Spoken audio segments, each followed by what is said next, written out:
Срочные новости. Зеленский объявляет об своей отставке. Но когда и при каких условиях, немножко позже. Итак, друзья, посмотрим интервью Зеленского, что он там говорит.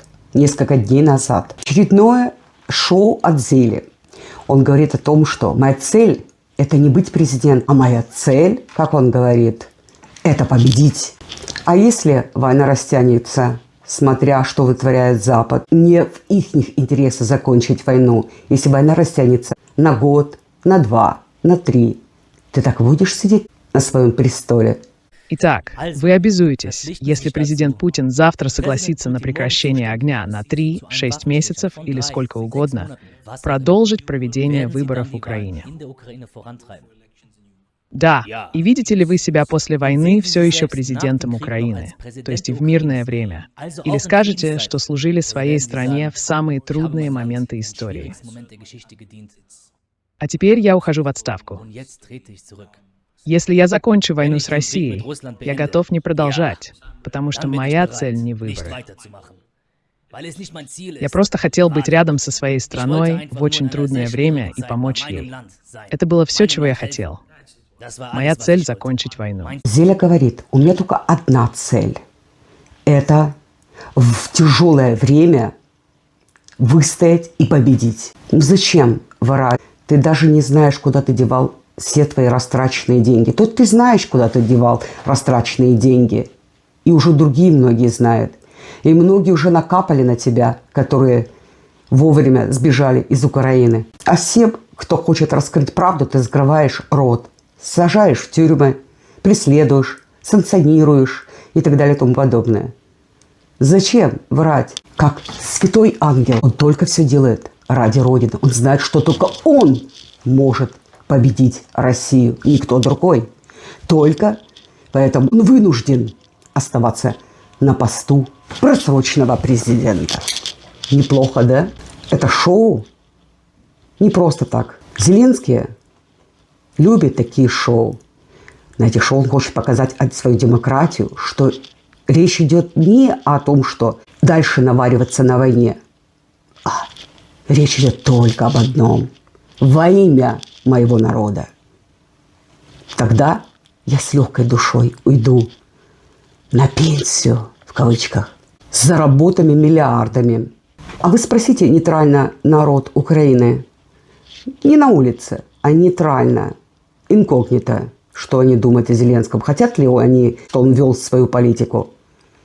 Я просто уверена. Я общаюсь с украинцами, которые давно сюда приехали, в Германию. Большинство видеть его не хотят. И не только в Украине, а также и на Западе. Такая жертва не нужна, так как на него производится очень большое давление, мол, пора и выбор сделать в Украине. Он всеми путями старается выходить чистеньким из грязи через вот такие выступления, что только он мог спасти Украину. И это его долг, как говорится. И если его послушаешь, то он всегда, и одеждой, и его выражение, это простой городской парень, рубаха парень. Слушая иногда его интервью, люди рыдают. Почему это интервью вышло? Почему Зеленский так долго ждал, чтобы произнести эти слова? Что, мол, да, я согласен уйти.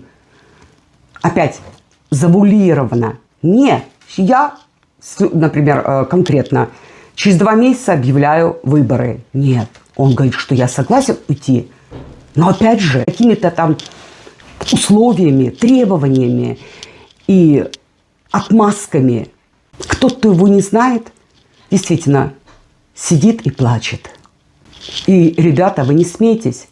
Многие верят еще ему, смотря на толк-шоу западных простых людей, которые нифига не понимают, что вообще происходит в мире.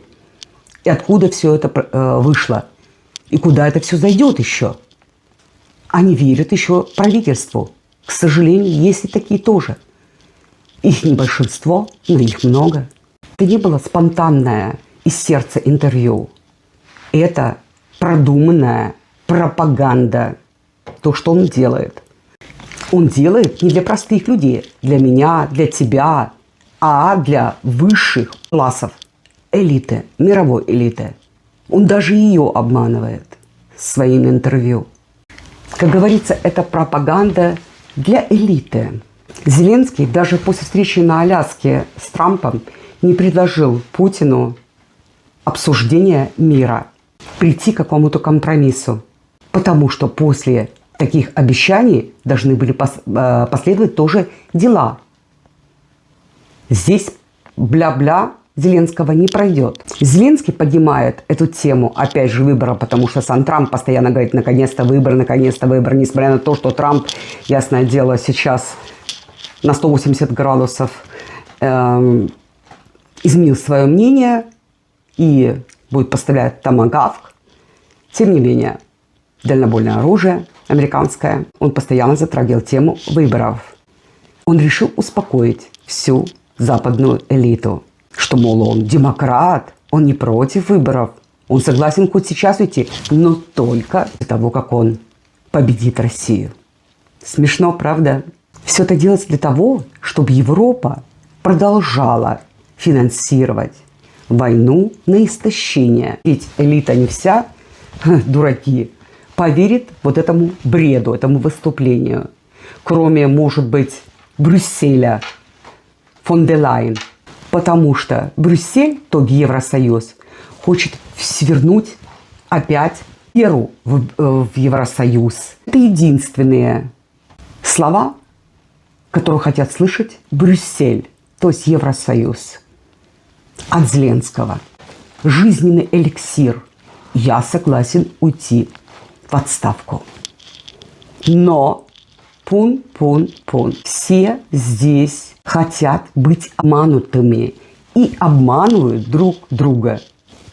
Это все равно, что Евросоюз, политики. Америка хотела сосредоточиться на внутренних проблемах, но вдруг при Трампе опять претензии продолжают предъявлять России.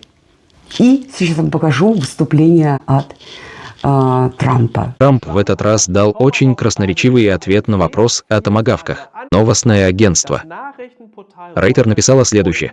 Дональд Трамп говорит, что он отправит томагавки в Украину, если война не будет урегулирована. Президент Дональд Трамп сказал в воскресенье, что он скажет российскому президенту Путину, что он поставит Украине дальнобойные ракеты типа «Томагавк», если война не будет урегулирована. В разговоре с репортерами на борту Air Force One во время полета в Израиль, Трамп заявил, что хочет убедиться, что Украина по просьбе украинского президента Зеленского получит новое оружие. Они хотели бы получить томагавки. Это шаг вперед, говорит Дональд Трамп. И этим Дональд Трамп сам признает, что это огромный шаг по лестнице эскалации. И он это явно осознает. В нынешнем контексте было сказано, что Дональд Трамп на этой неделе снова хочет позвонить Владимиру Путину и собирается сказать Путину, что Украина получит ракеты «Томагавк», если война не закончится. Для этого существует всего 3 разных варианта. Вариант 1 – это то, что Украина выиграет войну, Россия капитулирует и тогда война закончится. Но этого в жизни никогда не случится, потому что у Украины для этого даже отдаленно нет необходимых военных средств. Вариант 2 – это то, что Россия выиграет войну, Зеленский капитулирует, и тогда война закончится. Однако это может занять еще довольно много времени, поскольку Зеленский ни в коем случае не собирается сдаваться. И Запад уже заявил, что будет бороться за Украину до последнего. Будет. А вариант номер 3 – это то, что обе стороны вновь возобновят дипломатические переговоры и всем заключить мирный договор и таким образом прекратить войну. Однако этого тоже не произойдет, что Зеленский полностью отклонит требования Путина и не будет готов к какой-либо территориальной уступке. А Путин из-за военного превосходства не имеет необходимости отказываться от своих требований. Отступать. Путин 2 недели назад ясно заявил, что Россия достигнет своих целей либо дипломатическим путем, или военным путем.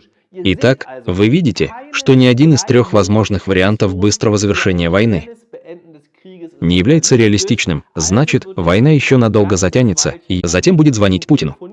Я имею в виду, даже если Дональд Трамп в разговоре будет угрожать ракетами, Путин ответит: «Хорошо, делай, но ты должен будешь жить с последствиями». И, конечно, возможно, что все это снова блеф Дональда Трампа. И если он снова отступит, тогда он действительно будет выглядеть полным идиотом. Президент Путин также заявил, что поставка ракет «Томагавк» для дальние удары глубоко по территории России приведут к разрушению отношений Москвы с Вашингтоном. Разрушительные взрывы на американской ферме по производству боеприпасов in Tennessee. Действительно ли это был несчастный случай вчера? Произошел разрушительный взрыв на ферме in Tennessee, которая производит боеприпасы и гранаты для вооруженных сил США. Но был ли это действительно просто несчастный случай, или за этим кроется нечто большее? Для Пентагона это, безусловно, плохие новости, поскольку уже существуют проблемы с поставками. Существуют. И эти спекуляции, которые сейчас развернулись, идут в двух направлениях. Одна сторона утверждает, что Россия действительно стоит за этим, а Дональд Трамп, чтобы косвенно показать, что ждет США, если они действительно начнут войну против России. Но и тоже идентично, что сейчас творится и в Германии, во Франции, в Англии. Мы сделаем нашу армию еще сильнее, еще успешнее, еще лучше. Вместе в ближайшие годы мы сделаем нашу армию сильнее, жестче, быстрее, решительнее, могущественнее, чем когда-либо прежде. Я обновил наш устаревший арсенал, как вы, вероятно, знаете.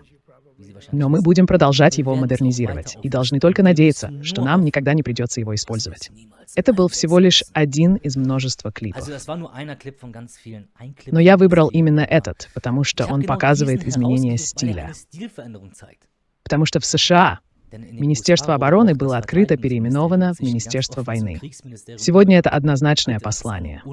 Я недавно говорила вам, что 800 известных генералов, самых известных НАТО, приглашены были со всей Европы на встречу в Америку. Срочно. Им не сказали, зачем и почему. Это было смешно даже. Нам-то не говорят все равно, о чем они всем говорили. Они хотят полностью готовить идеальную армию, а не такую. Пошел в шикарный ресторан, выпил, так делают генералы западные, ясное дело, а как же. Выпил водочки или коньячка дорогого, или шампусика, и выглядят вот такими, то есть толстыми. И Трамп возмущался, разве это армия, в чего превратилась американская армия? И все, кто не будет стремиться выглядеть как солдат, как военный, подтянутый, все, выкинем. И очень, кстати, много известных офицеров поменяли. Потому что они жили припеваючи в той же самой Европе. Всю грязную работу за них делали солдаты. Ну, это, в принципе, во всем мире. Но риторика одна и та же. Это все равно, что Белый дом или это Берлин. Везде только одно говорят. Мы сделаем сильную армию. А для чего? Потому что Германия постоянно говорит о том, что надо огромные деньги инвестировать в армию теперь, потому что мы на грани угрозы, жили слишком спокойно и прекрасно, самое главное, без войн, сколько лет, все было чудесно, пользовались российским газом, все было чудесно и экономически, и людям было легче жить, чем сейчас. Но теперь нам нужна отличная армия, и поэтому сейчас чуть не каждую неделю новое ток-шоу привлекать молодежь в эту армию.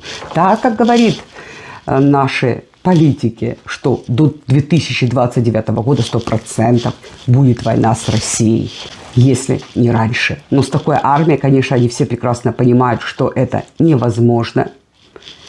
И поэтому сейчас только слышишь одну и ту же риторику. Ищу и запугивание своего народа постоянно, что мы живем в угрозе.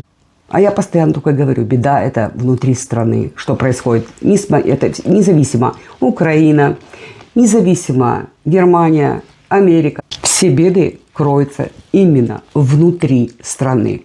А все остальное полный бред. Итак, все мы знаем, что Трамп никогда не хочет быть в проигрыше.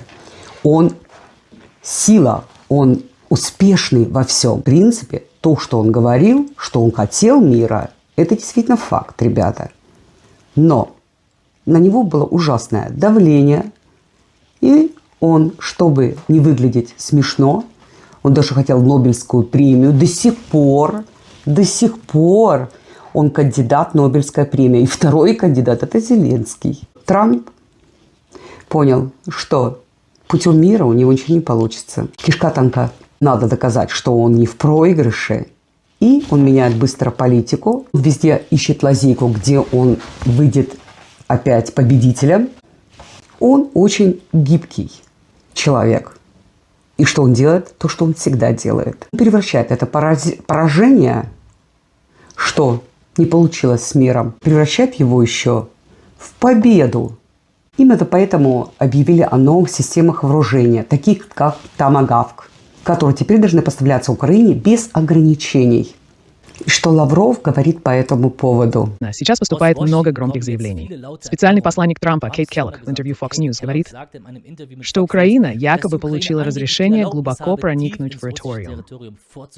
Джеди Уанс говорит о вопросе поставки ракет «Томагавк», и Украина будет обсуждаться. Я думаю, что это первый результат европейского давления на Воршинкина. И Воршинг хочет показать, что он прислушивается к мнению своих союзников. Американцы не поставляют Томагавк кому попало. Среди европейцев, если я не ошибаюсь, только Испания и Нидерланды их имеют. Дорогие мои друзья, я прощаюсь с вами. Подписывайтесь, ставьте лайк. До новых видео скоро на моем канале. Всего самого наилучшего. Ваша Эрика, Берлин, Дойчланд. Пока.